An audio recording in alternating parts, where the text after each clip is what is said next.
galera, beleza? Como é que vocês estão? Meus amigos, o vídeo de hoje divide apenas duas partes, mas nem preciso falar, né? Tem sempre muita coisa pra gente comentar e, como de costume, vamos começar falando da esquerda e depois a gente fala da direita. Lulinha vem tendo problemas dia sim, dia também.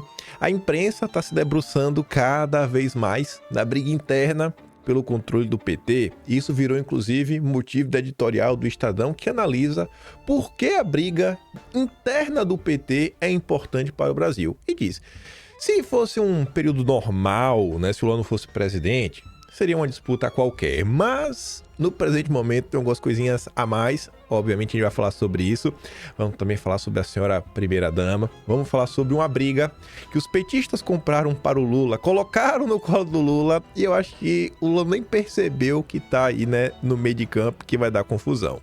Na segunda parte, vamos começar falando rapidamente sobre Alceide, uma notícia muito estranha, rapaz, no dia de ontem, queima de arquivo, internacionalmente falando. Inclusive, os próprios conservadores americanos criticando isso. Aí depois vamos falar sobre o senhor Eduardo Bolsonaro, sobre a Credem, perseguição que ele sofre. Uma nota que saiu ontem na Globo News, quase que um aviso de forças muito poderosas falando que Eduardo não pode ser presidente da Credem, não. Aí vamos falar também de Bolsonaro. Isso é um texto curioso hoje, falando sobre o processo em relação a Bolsonaro, aos investigados, alguns pontos aí que quem já viveu verões passados acham que está sendo meio injusto o que está sendo feito contra Bolsonaro. E eu não sei se vai dar tempo, mas acho que vai dar. Vamos entrar em algumas tretas da direita brasileira, que também briga dia sim, dia também, né? Enquanto a população fica, meu Deus, vocês estão dividindo a direita, é um momento de união. Mas enfim, vamos que vamos, depois dessa longa introdução. E vê só, para começar, e isso aqui é só a introdução, porque o interesse mesmo é olhar isso daqui, o comentário do Lian Vac, porque se a gente fala, fica é de direita que tá falando isso, né? Mas eu acho que alguém do consórcio que não tem nenhum interesse de ver o Lula perder, eu acho que a percepção é outra. Eu acho que vocês devem ter percebido isso daqui. Menções a Frei Gilson crescem 1000% em grupos de Telegram e WhatsApp. Por quê?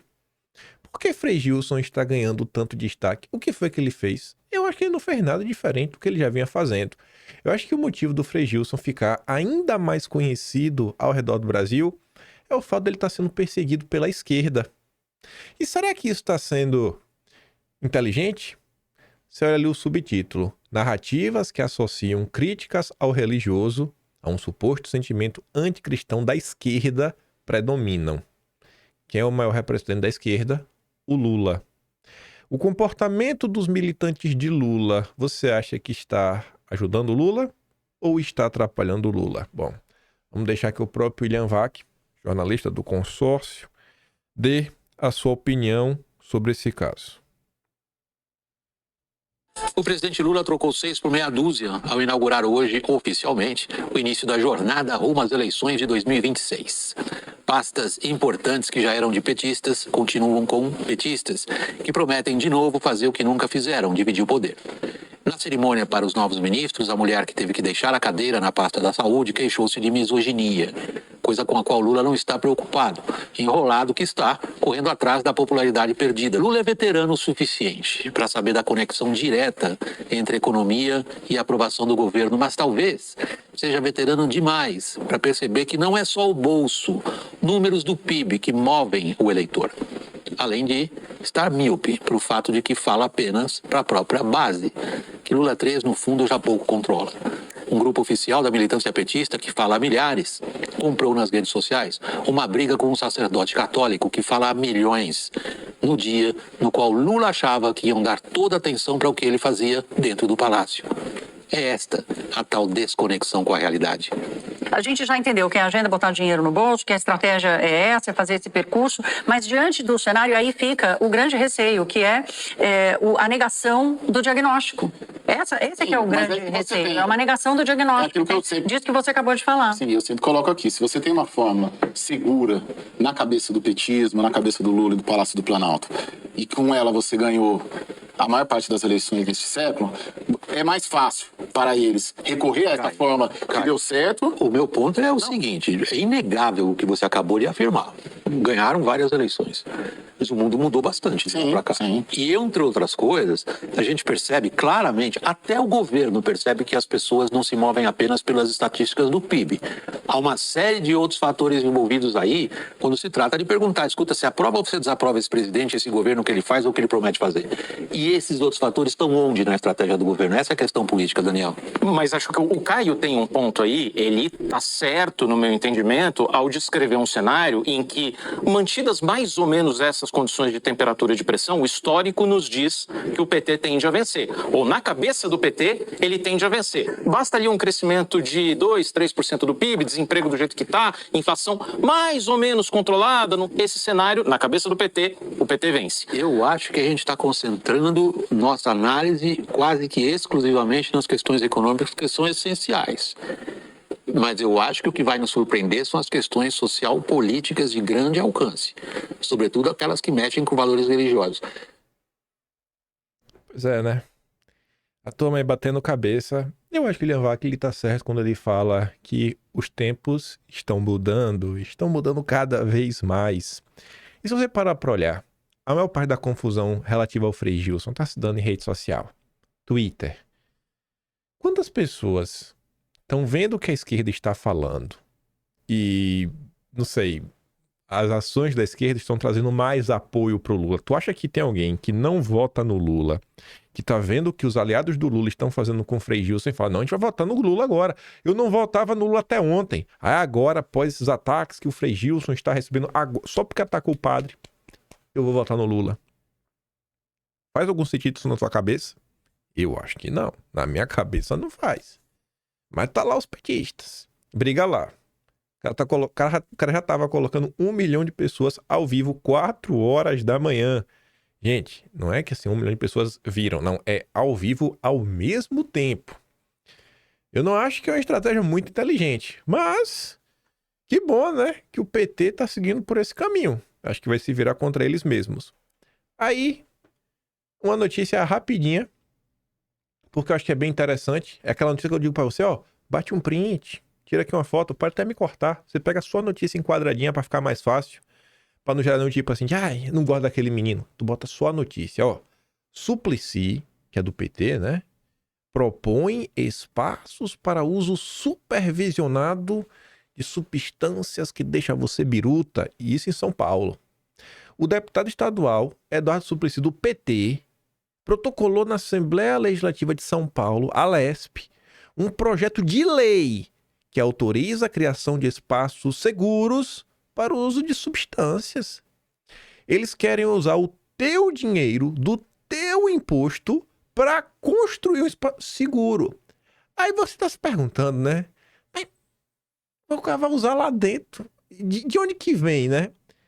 O texto apresentado na segunda determina que esses locais devem atender usuários em situação de vulnerabilidade, oferecendo supervisão por profissionais durante o consumo, ou seja, é o gasto do local, é o gasto com profissionais, energia, ar-condicionado, comida, banho, ele quer tudo isso. Menos mal, as substâncias não seriam fornecidas no local. E fornece onde, hein? De onde é que viram essas substâncias? Vem do PCC? De onde que vem? De onde que vem? Não, porque assim, tem que vir de algum lugar. Aí o cara entra... Não, mas o que tá acontecendo? Isso é o PT. Então, a pessoa que você conhece... Tu deve ter um colega de trabalho, de faculdade, de escola, amigo, vizinho, que deve estar puto da vida com o preço do café, da carne, o caos econômico, o custo de vida. Tu pega e manda pra ele e fala aqui, ó. Essas são as prioridades do PT. O nome histórico do PT. Olha o que ele está apontando.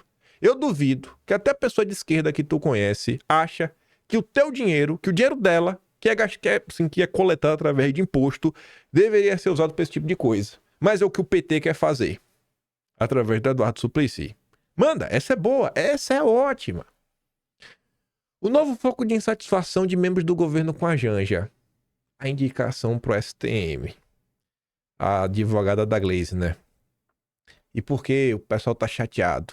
A queixa de ministros não foi sobre a escolha da advogada, que teve além de Janja, a Glaze como madrinha. O problema apontado é a maneira como o processo se deu. O foco central da insatisfação é que o Ministério da Defesa nem sequer foi consultado sobre o nome, como costuma ser praxe em indicações para o Tribunal Militar. Quem manda nas Forças Armadas hoje é a Janja. Chupa aí todos os generais. E aí, sobre a Janja, eu fiquei preocupado, rapaz. Ela desistiu de nova viagem a Nova York para evitar desgaste político. Nossa. Coitada, viu? Bem que o Sidônio tentou, né? O Sidônio tentou arrumar uma viagem, mas a Janja no final do dia desistiu de ir para não gerar problemas. Mas vamos lá. Gente, ontem, lá no canal secundário, tava contando um negócio pessoal, que foi um insight que eu dou os créditos do nosso companheiro da tropa, Mauro Lopes, ex-jornalista da revista Fórum, da extrema esquerda, que hoje tá no canal do Jones Manuel. Ele saiu da revista Fórum porque ele não queria mais passar pano pro governo Lula, porque ele é da esquerda radical. E ele tava falando algumas coisas aí sobre Edinho Silva, sobre essa briga interna do PT. Aí eu já te conto. Primeiro vamos aqui ao que saiu na imprensa. Aí tu vai entender. Eu vou falar isso, depois a matéria que saiu horas depois, na mesma com a Bela Megali, rebatendo essa nota. E aí no editorial... Não, aí eu vou trazer informação, depois eu vou para o editorial do Estadão. Na verdade eu vou para... Vamos ver, né? Mas vamos lá. Parala do PT, movimento contra Edinho Silva, mira controle de cofre do partido. Avaliação do grupo ligado ao ex-prefeito de Araraquara. Veja só, quem é Edinho Silva? Ele não é ministro, nunca foi governador, nada, não é um nome... Quando você fala assim nos grandes nomes de dentro do PT, na minha cabeça tem o Genuíno, tem o Dirceu, tem o Rui Falcão, aquela turma de peso que vem, né, militando no partido realmente assim, com arcabouço intelectual há muito tempo. Vai estar o Beto Cantalício, um Paulo Okamoto da vida, mas é Edinho Silva. A única coisa que Edinho Silva tem é o título de irmão de alma que o Carlos Gabas deu para ele. Só isso que eu sei. E Carlos Gabas é um cara que estava ali na Previc, né? Que é que cria as regras dos fundos de pensão, como esses fundos podem ser alocados ou não, que tem tudo a ver com o mercado financeiro. Eu não estou falando isso de forma aleatória. Grava isso na cabeça. Mas enfim, a avaliação do grupo, ligada a Edinho, é que um segmento da CNB, corrente majoritária do PT, que trabalha contra Edinho, estaria criando dificuldade para vender facilidade. O foco seria criar empecilhos para Edinho, ser o presidente da sigla, e em troca, manter o controle da tesouraria do partido. Que quem fica com caixa do PT, o fundão, 600 milhões. A tesoureira do partido, Gleide Andrade, inclusive, foi uma das integrantes da atual direção mais incisivas na reunião de quinta-feira passada contra o nome de Edinho. A reunião na casa da Glaze, que o Lula estava lá. Aí, passados, foi 4 da manhã essa matéria, 5 da tarde, 5h40, a Glaze Hoffmann rebate a notinha plantada pela Bela Megali. Aí aqui tem um ponto. Como é que a Bela Megali descobriu isso? Isso daqui é uma informação que você não acha no Google. Isso daqui é uma informação que dificilmente você vai obter ela com aliados do PT. Aquela típica informação que roda no núcleo duro da legenda, nos envolvidos em ambos os lados da confusão. Essa nota foi alguém ligado ao Edinho Silva que passou pro Globo para bater na Glaze. E no grupo da Glaze e o movimento que a Glaze vem fazendo junto com a ala dela. Aí a Glaze rebate os seus coleguinhas na mesma coluna, na mesma imprensa. Isso é o PT se auto-sabota porque a disputa pelo poder é maior do que qualquer lealdade que ele tem uns com os outros. Em meio à disputa pelo comando do PT, Glaze sai em defesa da tesoureira da sigla. Misoginia. Glaze já tá chamando a turma do Edinho Silva, que é Edinho Silva, Haddad, Alexandre Padilha, todo mundo misógino. Rui Costa. Glaze saiu em defesa da tesoureira, Gleide Andrade está sendo alvo de ataques injustos e misóginos, cobertos por um anonimato covarde, porque a pessoa não se identificou, né? Quem plantou a notinha na Bela Megali. Glaze entrou na mira Na verdade, a Gleide. Gleide entrou na mira de uma ala do partido após a reunião realizada na quinta entre membros da CNB, corrente majoritária, que Lula participou. Gleide estava entre as participantes da reunião. Aliados de Edinho viram o movimento como uma estratégia da atual direção para manter o controle dos recursos do PT, o que foi rechaçado por Gleisi Hoffmann. O trabalho de Gleide na Secretaria Nacional de Finanças do PT tem sido exemplar. Trouxe inovações, garantiu transparência e aumentou a eficiência nesta área. Como não há razões objetivas para criticá-la neste trabalho, sua misoginia pode explicar a violência dos ataques a ela. Aí, hoje de manhã, toda essa confusão ganhou editorial. Que é curioso, porque além de uma análise por parte do Estadão e de por que isso é um problema para o Brasil, o Estadão também vai defender o Edinho Silva. Eu vou deixar para explicar uma coisa quando chegar em um lindo momento de puro amor e romance do Estadão e do Edinho Silva, quando o Estadão enaltece o Edinho. Só que eu só destaco uma coisa: os editoriais são publicados todos os dias às 3 horas da manhã, ou seja, hoje às 3 da manhã. O que eu vou falar, eu já disse antes de ver esse editorial, ou seja, vai fazer ainda mais sentido. Porque essa informação, como eu disse, não saiu de minha cabeça. Foi os nossos companheiros da tropa, a própria esquerda, que trouxe a informação muito curiosa para colocar na roda. Mas vê só. O Brasil não passará incólume a profunda crise que abate o PT. A fissura da legenda levada ao paroxismo do conflito aberto entre os morubixabas. Eu não sei nem o que é morubixabas, mas não deve ser coisa boa. Que integram a principal corrente envolve a secessão de Gleisi na presidência do partido, posto que ela ocupava desde 2017. Não está em jogo, porém, apenas a escolha de um nome para presidir o partido. Se fosse só isso, não teria a menor importância. Não é só isso. Quem suceder a Gleisi, contudo, também dirá muito sobre a bússola que orientará o futuro imediato do partido do Lula. É nessa condição que é preciso reconhecer: o que acontece hoje no PT interessa muito ao restante do país, porque os rumos do partido, de certo, afetarão os rumos do governo Lula em políticas públicas e alianças eleitorais visando 2026, o que pode colocar o Brasil ainda mais, assim, mais fundo no buraco que meio que já tá, né? Aí vamos lá. Nesses 8 anos, coube a Gleisi não só liderar o partido durante o calvário, enfrentado por petistas ante a Lava Jato, impeachment da Dilma, prisão do Lula, ela também esteve no epicentro de alguns dos principais conflitos envolvendo o PT, contribuindo enormemente não para a pacificação e a reconstrução de um país fraturado, e sim para a continuidade da polarização. Ela foi uma defensora incansável de posições radicalmente opostas ao que se esperava para um governo de frente ampla. Tá batendo bastante na Gleisi, né? O Edinho Silva é diferente, né? O Edinho Silva é um democrata. Ruim é a Gleisi. Tá bom. Com seus ataques, a política econômica, muitos dos quais em golpes abaixo da cintura do ministro da Fazenda, Fernando Haddad, Gleisi fez do PT um caso único do mundo. O partido do presidente e líder da coalizão governista é aquele que primeiro e mais enfaticamente se opõe a iniciativas do próprio governo, uma oposição a si mesmo. É curioso isso, né? Porque a imprensa gosta do Haddad. A imprensa não critica o Haddad. As políticas econômicas do Haddad são sempre muito bem vistas, apreciadas. E esse é um ponto que eu sinto que até hoje a direita não entendeu. Ainda mais quando fala, não é comunismo, não é, passa muito longe disso.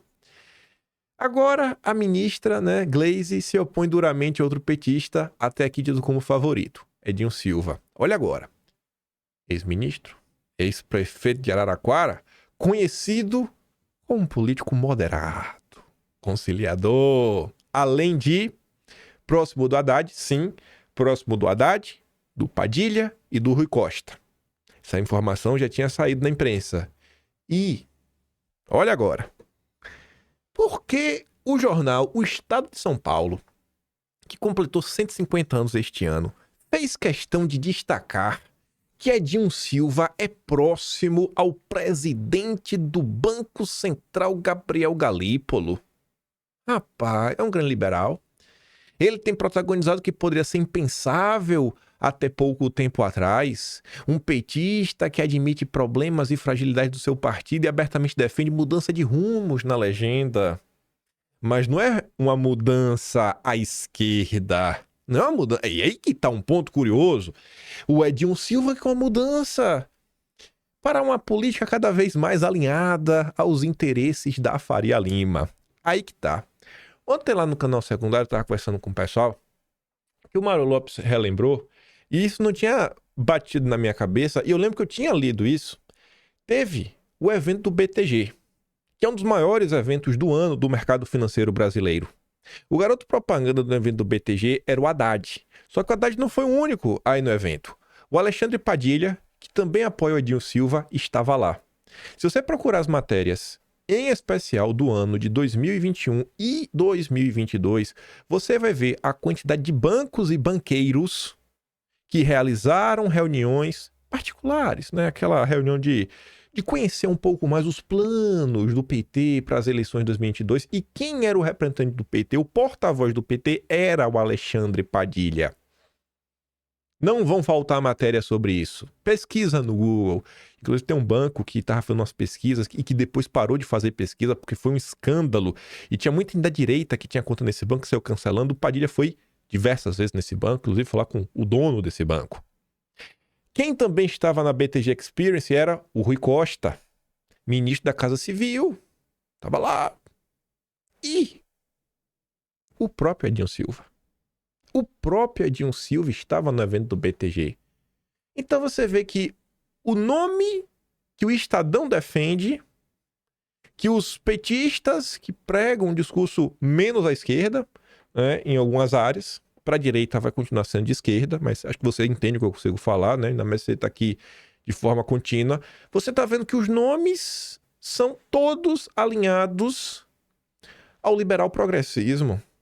Sei lá, a direita chamaria meio que uma agenda globalista, a turma da esquerda os chamaria de neoliberais.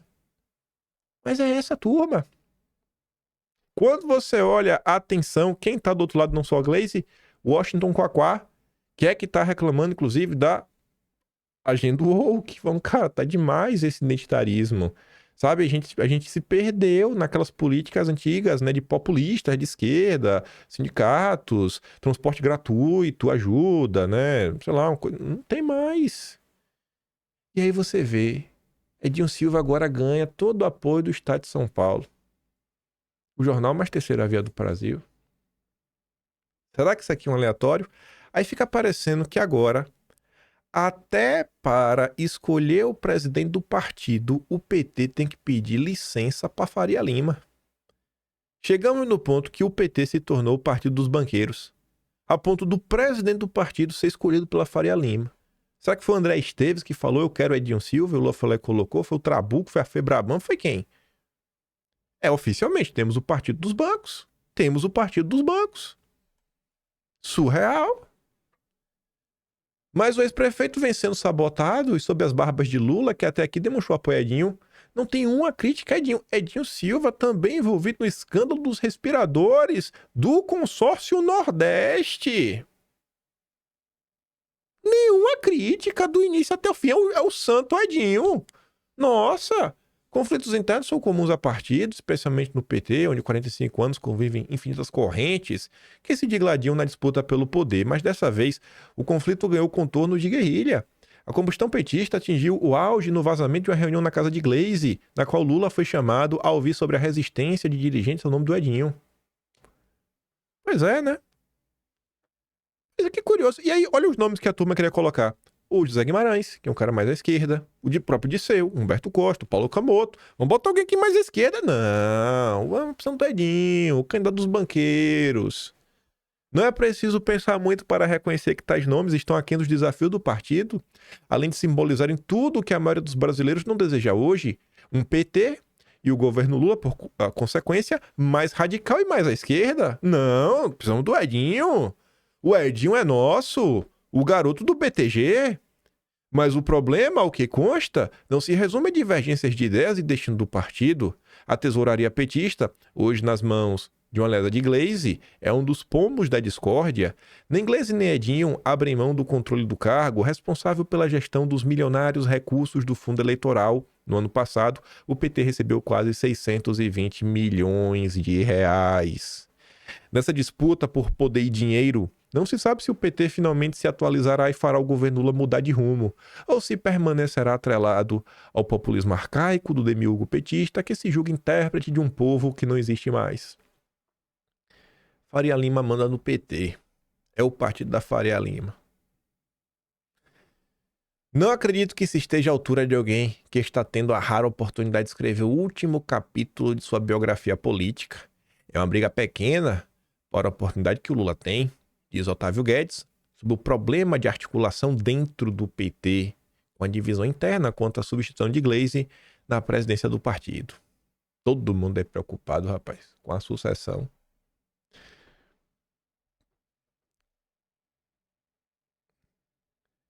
Vamos ver, esse aqui é bom. Briguem, miseráveis. Briguem, miseráveis. Cadê? Ah, vá. Esqueci de baixar. Mas aqui tá fácil. Isuki. Mídia. Tchá, tchá, tchá, tchá, tchá. Pere. Aqui. Lula estava certo em começar a reforma ministerial pelo PT. O PT está desorganizado, rachado, como sempre esteve. Mas se você vai partir para uma eleição difícil, como vai ser possivelmente a campanha de 2026, vai partir para uma campanha difícil como essa, com o seu partido rachado em guerra, aí já era, né? Então, a primeira coisa que o Lula tinha que fazer era arrumar o PT. E essa reunião mostrou que, de fato, o PT está desarrumado, mostrou que há um embate aí contra o Edinho, e possivelmente Edinho e Gleisi, muito provavelmente, e esse embate tem que ser solucionado. Coitadinho, né? Tem que ser solucionado. Edinho está muito indignado. O UOL é propriedade de quem, né? Do PagSeguro, né? Que eu tô muito bem no mercado, né? Ai, coitado. Toda a imprensa gosta. O Edinho Silva agora virou o queridinho da imprensa, rapaz. Que curioso isso. Aí, esse rapaz aqui, ele é professor da Universidade Federal da Paraíba. O Flávio Lúcio Vieira, ele não é petista mesmo. Eu acompanho ele lá. Ele é um eleitor declarado, assim, abertamente, do Ciro Gomes. Ele segue uma linha... sei lá, ele não se apresenta como um comunista, ele seguiria uma linha mais trabalhista, meio pragmática, desenvolvimentista, enfim. E aí ele traz aqui uma reflexão que acho que hoje, olhando para trás, realmente começa a fazer um certo sentido. E se Lula, e se Lulinha, Luiz Inácio Lula da Silva, na verdade, todos esses anos, eu até já levantei essa bola, né? Não passou de um funcionário do Biden. Não é só porque o Biden era presidente agora, não. Tô falando o seguinte, sempre foi o cavalo de Troia colocado aí no Brasil para criar o novo Partido Democrata. O novo Partido Democrata. E foi fazendo a mudança, paulatinamente, dia a dia. O agente da CIA perfeito. Em maus lençóis, Lula começou a carcarejar para a esquerda mais cedo que o normal. Em 2005, Lula procurou estreitar as ligações com os tais movimentos sociais depois da ameaça de impeachment do Mensalão. Em 2010, no auge de seu prestígio, Lula deu uma banana para a esquerda, indicando Michel Temer vice de Dilma Rousseff. Em 2014, em dificuldades após o óbito de Eduardo Campos e a cessão de Marina, transformou a campanha de reeleição de Dilma numa campanha contra a influência dos bancos e dos banqueiros na política, e veio com Temer para a reeleição. Entre 2015 e 2018, isolado e com Lula preso, para tirar o PCdoB da aliança com Ciro, o PT aceitou Manuela Dávila, vice de Haddad, enquanto este mudava o programa para inserir a autonomia do Banco Central, que agora o Lula reclama, né? Sendo que na Constituinte também, lá na época da Constituinte, o próprio Lula apresentou um projeto disso. Tá lá no Atlas, se tu pegaste de fevereiro ou janeiro de 2023, matéria do Hugo Marques da Veja. Em 2022, Lula se agasalhou sem medo de ser feliz nos braços da direita com a frente ampla. Agora, em 2025, depois de ignorar completamente o MST e governar com o Centrão e o agronegócio, começa a fazer visitas a acampamentos de sem terra e dizer que tem lado.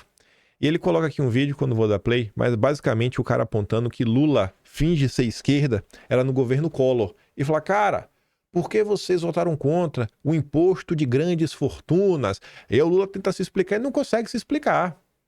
Eu vou mandar esse vídeo lá da Play, é porque eu não quero... Eu sei que tem muita coisa para falar ainda, então não quero dar Play nesse vídeo. Só que uma coisa que, só para destacar, é o seguinte. A direita hoje entende que não dá para dar um cavalo de pau do dia para a noite, você precisa ter apoio. Quanto mais apoio você tem, mais poder de ação você vai ter. Um exemplo muito bom é uma nomeação que seja para um judiciário, um alto cargo, que precisa passar por uma sabatina no Senado. A direita consegue lembrar, acho que vocês pelo menos, como era a composição do Senado em 2019 a 2022. Eu acho que vocês compreendem que se a direita tiver, sem sombra de dúvidas, 60 senadores, tu pode colocar mais um super conservador que lutou na cruzada, que vai ser aprovado e tanto faz. Isso é uma sabatina técnica, 100% técnica, porque no Brasil tudo é técnico. Mas se você não tem esse número, você vai ter dificuldades, aí você vai ter que maneirar um pouquinho. E eu tô falando isso por quê? Veja só como são as coisas. Eu acho que seria natural, vamos botar assim, a direita. Bolsonaro termina o seu segundo mandato com 81% de aprovação no Brasil. Ídolo. É o Lula em 2010. E aí, em vez de tu colocar o teu sucessor com vice, assim, é uma eleição que era certeza de vitória. 81% de aprovação. O Lula largou o Brasil com 81% de aprovação. Aí ele coloca a Dilma, e em vez dele colocar um vice de esquerda, ele coloca o Temer. No auge do PT, no auge de sua popularidade, ele já coloca o Temer. E em 2018, ele coloca a Manuela Dávila. Faz sentido? Que não tinha tanto poder assim só para sabotar a candidatura do Ciro Gomes. Quando você olha para trás hoje, os movimentos do Lula, para onde ele viajou, para onde deixar de ir, fica parecendo que o objetivo do Lula no Brasil era trazer a linha liberal progressista globalista e sufocar os outros setores da esquerda. Olhando para trás hoje, fica cada vez mais claro isso. O PT nasceu para ser o partido dos bancos e realmente montar o teatro das tesouras com o PSDB. Parece que essa foi a função escolhida a dedo pelo Golbery. A esquerda odeia quando fala isso, né? Que a turma diz que Lula é a esquerda que a direita gosta. A esquerda, leia-se PSDB. E olha só isso aqui, só para fechar. Também tá tendo briga no PSOL. Boulos, Érica Hilton, outra turma ainda lá majoritária, estão perseguindo ela minoritária, que é a turma mais à esquerda do partido, menos ligada aos bancos. Perseguiram o nosso companheiro Decache. E agora, o convite do PT para Boulos e Érica Hilton. Os minoritários estão criticando vocês? Vocês já destruíram o PSOL por dentro? Pois bem, vem se filiar ao PT. Agora o PT tá chamando a Érica Hilton e o Boulos para se filiar no partido. Já pensou? Vão, destrói o PSOL, bota para correr um dos seus principais nomes na área de econômica, que fazia pareceres sobre o que está acontecendo, um assessor legislativo. Aí após implodir o partido, Boulos e Érica Hilton vão e se filiam no PT. E aí parece que o papel histórico do PT de ser um puxadinho do Partido Democrata, vassalo do Biden, né, realmente é um negócio curioso. Lula, à esquerda, o Seide, o queridinho da Alceide. Só mais um destaque também, antes de a gente começar a falar da direita. Eu nunca fui uma posse de ministro de articulação política em que não houvesse presidentes de partido e aliados com espaço no governo. A posse da Gleisi só tinha petista. Tá gostoso o clima do lado de lá. Tá gostoso. Vamos ver, né? O Novo Testamento vem nos trazendo aí fortes emoções. Como essa daqui, né? Primeiro a gente viu a Alceide desidratando. 83% da verba realmente foi cortada. A gente comentou isso ontem. Aí, BBC Mundo, BBC Internacional. Funcionários da Alceide foram instruídos a destruir e queimar documentos confidenciais. Agora eu não vou saber o que o amigo Biden fez, rapaz. As parcerias do amigo Biden com Lula, a gente não vai... Não acredito. Tô chateado, viu? Lula deve estar feliz da vida. Aí o Mike Benz, ele compartilha a notícia do Político, que foi o primeiro, acho que o primeiro portal a dar essa notícia. Este é um incêndio de 5 alarmes. Agora mesmo, enquanto falamos, A USAID está destruindo e queimando o conteúdo dos cofres classificados da agência. As informações-chave necessárias para reconstruir a história da weaponization, né? Enfim, transformar tipo numa espécie de arma, tanto em casa quanto no exterior. E realmente deveria ser parado, né? Mesmo o Trump tendo feito barba, cabelo e bigode, você vê que eleger pessoas, ainda assim, vem fazendo muita coisa, às vezes não é o suficiente para você realmente tomar conta do estado profundo. As pessoas que foram entrando na máquina ao longo dos anos, cargos que a priori você não dá nada, cargo de 5º, 6º escalão, mas que tá ali. Você acha que não é nada, mas essa galera tem uma agenda bem clara. E a coisa, quando você menos espera, tá aí, ó. Receba. Receba. Receba cinzas. Sim, só tem cinza agora, né? Era surreal isso aqui. É surreal, assim, à luz do dia. À luz do dia. Eu queria tanto, rapaz, saber o que tinha nesses documentos, ver se tinha alguma coisa do Brasil, Bolsonaro, Lula, mas a gente não vai acabar sabendo, né? Outra pessoa me falou bastante sobre essa entrevista. Não vi, não verei, mas esse vídeo aqui é bem curioso. Meu não vi?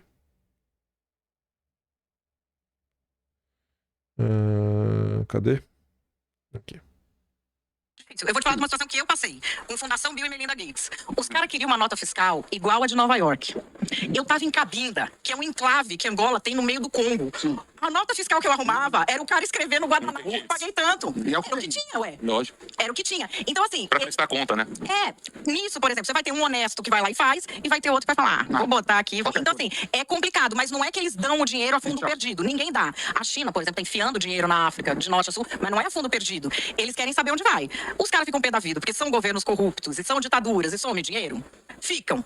Mas aí é aquela coisa, eu não ponho nenhum dinheiro e deixo aquela sociedade regredir, ou eu ponho algum e salvo o que dá. Então é nisso que eles estão sempre. Eu não ponho nenhum dinheiro e deixo aquela sociedade regredir. Ou eu ponho algum... Oh, meu Deus, como essa turma é bem interessante. Nossa, meu Deus, o Bill Gates, ele está ajudando. É um democrata. Ah, Jesus, viu? Basicamente, me falar, né? Nem fui lá ver. Parece que eu tava lá passando pano aí pra USAID. A nossa amiga aí do Deltan. Ela foi que entrou em campo, né? A gente comentou sobre isso aí no mês de fevereiro. Entrou em campo aí pra acusar, corroborar o meu grande título de trombadinha dos dossiês. Ah, meu Deus, viu? Eu mereço. Mas vamos lá. Essa notícia aqui, poucas pessoas vão entender. Eu acho que talvez você entenda, mas você não vai entender. Isso aqui realmente é bom. E eu já falei isso aqui pra vocês, né? Obviamente botei isso aqui pra me gabar um pouquinho. Certa vez, eu já falei isso aqui pra vocês pelo menos umas 2 vezes. E eu dei o exemplo, inclusive, do que vem depois disso daqui. Porque aqui é o primeiro momento. O segundo momento é quando isso daqui, da mesma forma que isso daqui, um celular consegue se conectar no Wi-Fi. Lembre que celular...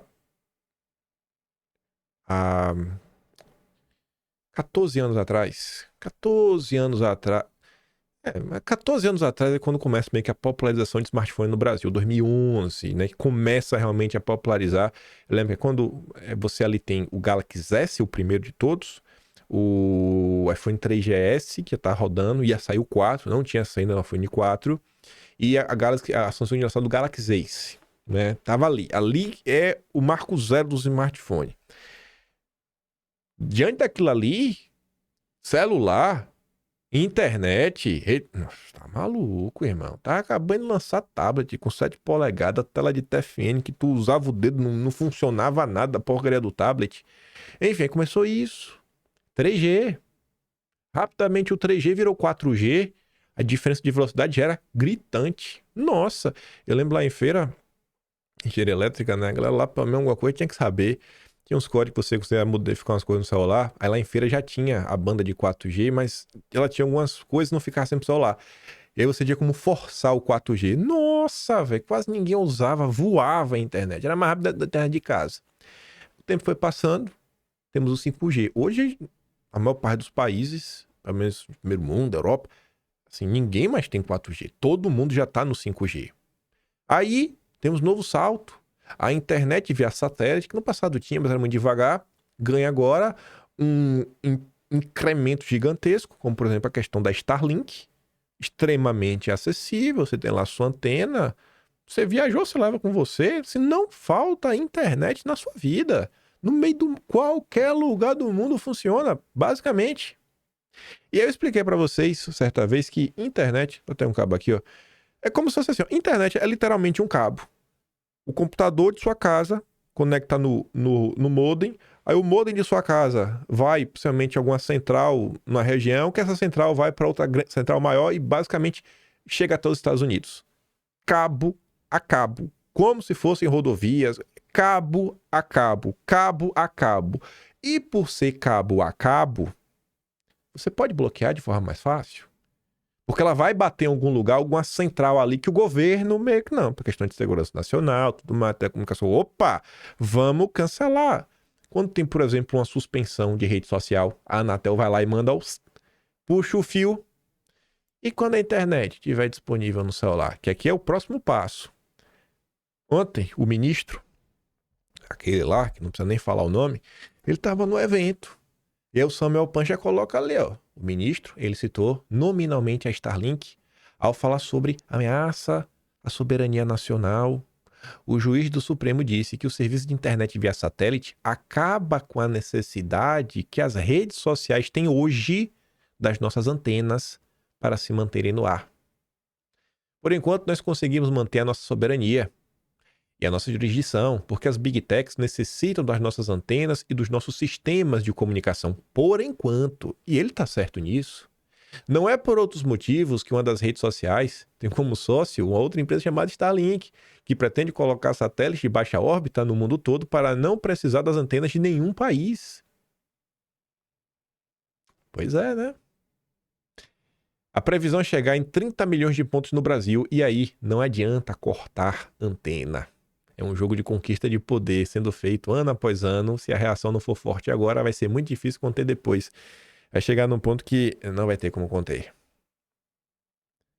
Quando você não precisa de uma antena, o celular conseguir se conectar diretamente, não tem mais volta.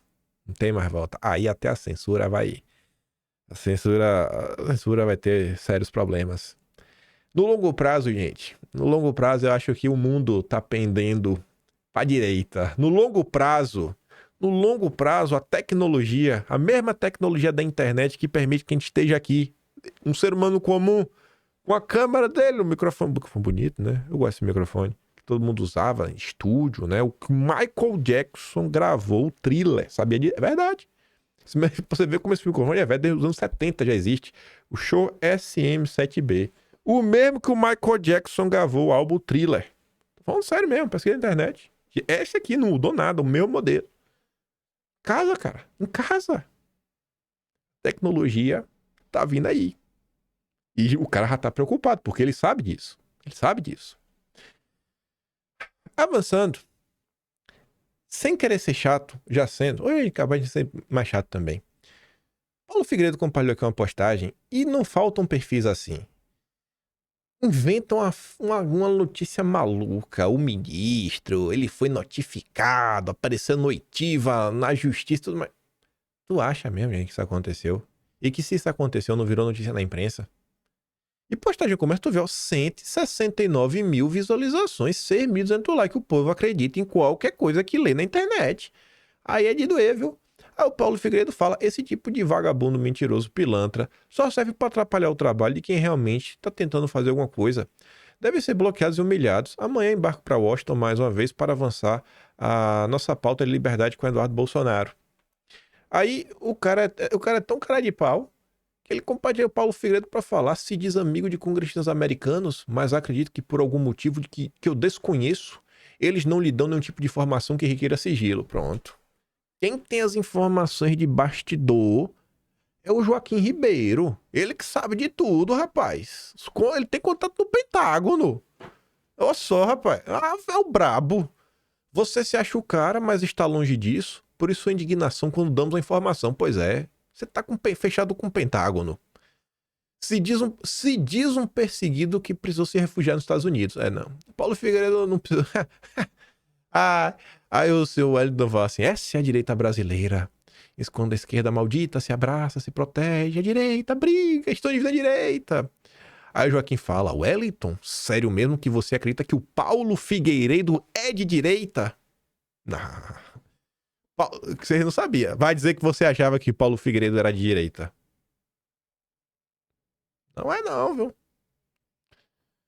Nem eu sou. Eu nem faço questão mais disso aí. Eu não faço mesmo questão, sabe? Cansei dessa galera. Bando de louco. Falando de Eduardo Bolsonaro, André sai de ontem, na maior naturalidade, diz que se o PL indicar o Dudu para ser o presidente da Credem, é uma crise anunciada. Avalia o ministro da corte. Aí você vai ler a matéria, para mim o segundo parágrafo é o ápice. Os ministros classificam como crise anunciada, Eduardo presidia a Credem. A avaliação de magistrados é que o parlamentar pode usar o cargo para radicalização dos discursos e tensionar relações em um período pré-eleitoral com vistas à disputa de 2026. Peraí. Eduardo, um político, ele vai politizar e fazer política. Nossa Senhora! Não é possível isso. Um político irá fazer política. Não é possível. Prendam o Eduardo, prendam um fritador de hambúrguer, rapaz. Mas como é que ele vai fazer política? Ele acha o quê? Sério, assim, é surreal. Um político não pode fazer política. É a mesma coisa do cara usar emenda. O cara usa emenda pra quê, né? Pra fazer política? É só pra ajudar. É óbvio que não é só pra ajudar. Ele vai ajudar, mas ele também quer tirar um louro disso. Óbvio. O cara tá presidindo a comissão só porque ele quer pautar leis? Não, óbvio que ele também quer ganhar destaque. É surreal o tipo de... Estão criminalizando a atividade política. Não, você não pode ser político. Você não pode ser político. Tem um jeito a fazer. O jeito certo. Tem um jeito certo. E a imprensa trata isso com a maior naturalidade possível. E vale lembrar, né? Comissões não serviam pra nada. Diziam os intergalácticos. Eduardo era o fritador de hambúrguer. Olha lá, quer ser embaixador, agora o fritador de hambúrguer quer presidir as comissões que não servem pra nada e tá gerando um caos, né? Veja só, um fritador de hambúrguer presidir uma comissão que não serve pra nada está causando uma crise. Uma crise. Comissão que não serve pra nada do fritador de hambúrguer tá parando o país. Ainda tem gente que não acordou. Jesus, viu? Como é que não fica nervoso com coisa dessa? José Guimarães disse que o governo não vai se meter. Não vai não. O Lula não vai se meter, não. Confia. O governo não se mete. Isso é a tarefa das lideranças partidárias. Isso é do PT. Não é o Lula, é o PT. Mas o Lula não é do PT? Não importa. Mas peraí, cara, o PT vai interferir. Lula não é do PT? Não importa. O Lula não vai. O governo não vai, não. É só o PT. Como se fossem coisas diferentes. Joinha pra você, viu? Joinha. Eduardo Bolsonaro não está sendo perseguido somente agora, quando se fala em relações exteriores. Entre 2019 e 2022, o consulado da Comunada também foi bem claro ao atacar em mais de uma oportunidade parlamentar. Tudo que está acontecendo jamais foi coincidência. Uma dessas duas notícias, para mim, é uma das notícias mais importantes do mundo jurídico e do mundo político dos últimos 6 anos. No top 20, talvez, uma das duas. Não é do Valdemar, né? Óbvio que não é do Valdemar, mas vamos começar por ela. Ministro derruba a proibição e permite o contato de Valdemar com Bolsonaro. E o nosso Eduardo fala: não confundam isso com benevolência ou razoabilidade. Não era mais possível defender uma medida cautelar desta sem que o Valdemar fosse denunciado, ficou insustentável. Bem da verdade, essa restrição nunca fez sentido, a não ser para prejudicar politicamente a liderança política nacional durante as eleições municipais. Uma coisa é você dar um não na cara de Bolsonaro, outra coisa é você dar um não no mensageiro de Bolsonaro. Vou ver, Bolsonaro falou isso mesmo, não sei. Prejudicou bastante na eleição, né? Eu sei que teria sido muito melhor se o Bolsonaro pudesse falar com o Valdemar diretamente. Mas, olha a segunda notícia. PGR pede ao Supremo fim de medidas cautelares contra ex-assessor de Bolsonaro e advogado suposto mentor de minuta golpista. Me perdoa aí, o senhor Amaury Saad, eu não tô nem pro senhor, sério mesmo, me perdoe falar assim, mas eu estou preocupado, eu estou, na verdade, interessado nessa questão ligada ao senhor Tércio Arnaldi Tomás. E por que eu estou interessado no Tércio? Porque o Tércio está na Gênese. Lá no Velho Testamento, capítulo 1, na Gênese. E Deus criou o mundo, estava o Tércio. No 7º dia, Deus criou o gabinete do ódio. No 7º dia, aí ele descansou. Na verdade, ele tentou descansar e não deu para descansar, porque foi caos todo santo dia. No 7º dia, Deus criou o gabinete do ódio. Era o Tércio, o Mateus e o Carlos. O Tércio, o Mateus e o Carlos. Aí a Atsuko escreve: de acordo com o PGR, Paulo Gonet, não há mais necessidade de manter em poder das autoridades os bens que foram recolhidos na investigação. Olha o que recolheram do Tércio: celulares, computadores, passaporte, né? Seguir a previsão de Tércio e o Amaury. Tércio foi apontado pela PF como integrante do gabinete do ódio, que teria funcionado no Palácio do Planalto, na gestão Bolsonaro, disse notícias falsas durante o processo eleitoral, ataques adversários do então governo. A Atsuko diz, né? O famoso gabinete do ódio. Se eles não conseguiram achar nada e com o que viram, não conseguiram produzir nada contra o Tércio, isso coloca um ponto final nessa história de GDO. Deveria colocar. São mais de 6 anos de acusações de assíndia também infundadas de gabinete do ódio. Não sei se tem 6 anos não, porque eu não sei se o termo já existia em março de 2019, mas vai completar 6 anos. Gabinete do ódio, gabinete do ódio, gabinete do ódio, gabinete do ódio. Busque apreensão no Carlos, busque apreensão no Felipe Martins, no Bolsonaro, no Tércio, pegou o celular, pegou o computador. E eu não acho que o Tércio é um gênio do mal, um hacker que sempre apagou todos os seus rastros das coisas que ele fez. Se ele tivesse feito alguma coisa, teriam achado. Se ele tivesse feito alguma coisa, teriam achado. Se o Tércio tivesse feito alguma coisa, teriam achado. Isso daqui devia ser o suficiente para toda essa turma da isentosfera, nossos amigos liberais, o pessoal que tem nojinho de Bolsonaro, chame do que quiser. Finalmente, assim, se eles tivessem um pouco de honestidade e falar, cara, realmente, né? Essa história de gabinete do ódio era só para perseguir a direita. Essa era a reação que todos deveriam ter. Buscas e apreensões, quebras de sigilo, não foi só com o Tércio, é porque o Tércio está na gênese do gabinete do ódio. O Carlos Bolsonaro, idem. Mas tivemos busca e apreensão em 2020, né?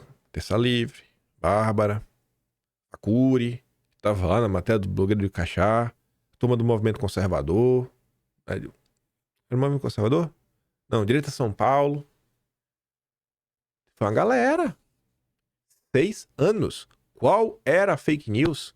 Como que funcionava o tal gabinete do ódio? Como é que dava essa hierarquia? Essa situação impediu diversas coisas de acontecer e promoveu diversas outras decisões que muitas vezes acarretaram, no mínimo, numa perseguição à honra da pessoa. Não sei se vocês vão lembrar, em 2021, Bárbara, na época o verificado, que deveria ser só para falar, ó, essa pessoa, já tinha mais de 1 milhão de seguidores no Twitter, então, pô, a pessoa se passar com você e dar golpe, isso é normal. Ela ganhou verificado. O Ministério Público Federal, na época, abriu lá uma investigação para apurar o que estava acontecendo. Aí isso é matéria do Estadão. Apontada como propagadora de fake news. Por quê? Porque dessas teses aí malucas de gabinete do ódio. 6 anos. E aí, Tércio? Rapaz, eu não sei porque no Brasil não adianta. Mas talvez é começar agora, por um dia quando a direita voltar, e criar uma comissão da verdade, como foi lá que a esquerda fez. A comissão da verdade. A esquerda não fez para falar do regime militar. A gente vai fazer a nova comissão da verdade. E aí, indenizar o Tércio. E toda essa turma que foi perseguida com base na tese do gabinete do ódio, processar o Estado brasileiro. Os jornais, todo mundo, assim, a tese do gabinete do ódio, quem colocou, trazer a senhora Vera Rosa, jornalista do Estadão, que foi a primeira pessoa a publicar isso formalmente na imprensa, lá em setembro de 2019, e começou a responsabilização. Isso aqui me indigna. Perseguição e ficar acusando os outros de receber dinheiro sem poder provar, e conchavo, ataque organizado, cara, você vai virar meu inimigo mesmo, porque eu vi o que esse tipo de coisa, o que esse tipo de tese produziu ao longo dos últimos anos. Então, não vá por esse caminho, porque vai dar ruim. Mas vamos lá. Esse rapaz aqui, ele escreve com certa frequência no Estadão. Ele, além de ser jurista, ele também é jornalista. E eu acho que por isso ele é bom, ele tem um certo jeito com as palavras. Esse texto aqui ele é bem curioso, porque ele vai tentar trazer uma certa comparação do que está acontecendo agora com algumas coisas que aconteceram na Lava Jato, sem negar em nenhum momento que na Lava Jato ocorreu corrupção. Ocorreu corrupção, mas mesmo ocorrendo corrupção, tem algumas coisas assim que são mais. E que meio que estão fazendo agora de novo contra Bolsonaro. E eu acho que a importância disso é porque esse cara não tem nenhuma relação com o bolsonarismo, inclusive ele é crítico. Pelo tom você vai ver que o cara não gosta de Bolsonaro, ele dá como certo que Bolsonaro sim arquitetou um golpe, etc. Mas mesmo com essa visão de alguém que odeia Bolsonaro, ele fala que tem que ter um limite. Até onde o Estado democrático de direito pode ou não pode ir, pode ou não pode deixar de ir na hora de punir alguém. A ilusão da Lava Jato segue vigente. Ainda que faça referência a 2 casos específicos, este artigo aborda um tema diariamente presente na advocacia criminal: a necessidade de distinguir entre a opinião pública, com suas fontes cognitivas e seus processos decisórios, e o processo penal, com suas específicas fontes cognitivas e seu específico processo decisório. Vamos separar o que é opinião, o que é narrativa e o que é uma corte, provas, são coisas diferentes. Uma coisa, isso é isso é esse outro. Uma coisa é uma coisa, outra coisa é outra coisa. Podemos ser francos? Aí você vê que ele vai dar a opinião dele. Você vai ver aqui que ele não tem nenhum apreço por Bolsonaro. Ó. Não há nenhuma dúvida de que Bolsonaro, mesmo tendo perdido as eleições, tentou criar condições para permanecer no poder, que é gesto mais simbólico do que se recusar a dar faixa para seu sucessor, a mensagem de seus apoiadores foi cristalina, não aceita derrota, não reconhece a lisura das urnas, não participa deste elemento tão próprio do regime democrático, a transferência do poder. Ou seja, a acusação de tentativa de golpe de Estado não se baseia em fatos ocultos que ninguém viu. Todo mundo viu. O golpe estava aí para todo mundo ver. Deixada a lacração de lado, no entanto, por mais notórios que sejam os indícios de crime contra a ordem democrática, eles não autorizam ignorar princípios penais constitucionais, a presunção da inocência, o juiz natural, a imparcialidade do juízo, o direito à ampla defesa e ao contraditório. Isso que deveria ser pacífico tem sido esquecido. Em raciocínio idêntico ao que se faz para defender a Lava Jato, há um movimento para fazer vista grossa às deficiências constitucionais da investigação e da denúncia contra Bolsonaro. A delação do Cid é apenas a ponta do iceberg. As críticas em relação à delação do Cid é apenas a ponta do iceberg. A gravidade dos crimes investigados permitiria um olhar condescendente para a investigação e a denúncia. Os muitos e evidentes indícios de crime contra a ordem democrática exigiriam uma defesa incondicional da investigação e da denúncia. Não é exatamente isso que os defensores da Lava Jato diziam? Não, o crime é muito coisa, então o crime é tamanho que a gente vai ter que tomar medidas heterodoxas, porque é só assim que a gente vai conseguir solucionar o caso. Senão a gente não vai prender ninguém. Não importa como as provas foram produzidas, não importa as condições das delações, não importa se o juiz da causa extrapolou suas funções. Tudo isso deveria ficar em segundo plano, uma vez que se tem a certeza de que nos governos do PT houve muita corrupção envolvendo empreiteiras, órgãos da administração pública e partidos políticos. Até hoje, os defensores da Lava Jato ficam indignados quando o Supremo anula processos e provas relacionados à operação sob o fundamento de que tais processos e provas foram realizados ao arrepio da lei e da Constituição. Ficam revoltados como se o Supremo estivesse negando os fatos. Ora, então não houve corrupção? Não houve devolução do dinheiro desviado? Nessa crítica ao Supremo, jaz uma incompreensão. O judiciário é incompetente para alterar os fatos. É incapaz de remover os muitos elementos que fundamentam a percepção sobre a corrupção nos governos do PT. Nenhuma decisão do judiciário, nenhuma decisão do Supremo vai alterar, por exemplo, o que está contado no livro A Organização, a Odebrecht e o esquema de corrupção que chocou o mundo, da jornalista Malu Gaspar. O que o judiciário faz, o que o Supremo faz, é outra coisa. Ele apenas diz que, em razão do descumprimento durante a investigação ou o processo da Constituição e das leis brasileiras, tais fatos não podem produzir efeitos no âmbito judicial. Por mais que existam indícios de crime, o processo penal não vale tudo. O Estado não tem o direito de punir fora dos trâmites legais, e isso se chama Estado Democrático de Direito. Ainda que necessário, o controle de legalidade e de constitucionalidade dos atos da Lava Jato tem sido traumático para o país, muito em função do tempo que o judiciário demorou para reagir, fragilizando e contaminado pela pressão da opinião pública. Instaurou-se uma situação em que agora não há trilha indolor. Todas as soluções geram desgaste. Nenhuma delas apaga o rastro de danos causados. O incrível é que, mesmo com a experiência da Lava Jato, o Supremo parece dar-se por satisfeito com os muitos indícios de crime contra a democracia existentes no caso do Bolsonaro, como se os princípios penais constitucionais fossem de menor importância. O incrível é que, quando questionado sobre seus atos, o Supremo adota a mesma atitude da Lava Jato.